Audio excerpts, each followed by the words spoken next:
ഇന്ന് ഈ സ്നേഹ വീട്ടിൽ വന്നു ചേർന്നിരിക്കുന്നവർ യാതൊന്നുകൊണ്ടും വിഷമിക്കേണ്ട കാര്യമില്ല. ദൈവത്തിൻ്റെ ഒരു കരസ്പർശം ഉള്ളതുകൊണ്ട് തന്നെയാണ് നിങ്ങളെല്ലാവരും ഒന്നിച്ചു കൂടാനും ഇവിടെ വരാനും സാധിച്ചത്. ഈശ്വരൻ എന്താണ് വിചാരിക്കുന്നതെന്നും എന്താണ് അദ്ദേഹത്തിൻ്റെ പദ്ധതിയെന്നും മനുഷ്യരായി നമുക്ക് അറിയാം. മരണത്തോടുകൂടി എല്ലാം അസ്തമിക്കുന്നു, തീരുന്നു എന്ന് പറഞ്ഞാലും മുസ്ലിങ്ങളാണെങ്കിൽ അവർക്ക് വേറൊരു സ്വർഗലോകമുണ്ടെന്നും, ക്രിസ്ത്യാനികൾ അവർക്കും ഒരു സ്വർഗലോകവും നരകവും ഉണ്ടെന്നും, ഹിന്ദുക്കൾ അവർക്ക് കൊണ്ടൊരു സ്വർഗലോകം ഉണ്ടെന്നൊക്കെ വിശ്വസിക്കുന്നു.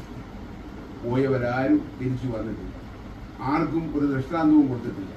അതിന് മറുപടിയായിട്ട് ബൈബിളിൽ പറയുന്നൊരു കാര്യമുണ്ട്: കാണാതെ വിശ്വസിക്കുന്നവൻ ഭാഗ്യവാൻ, അവർ ഭാഗ്യവാന്മാർ.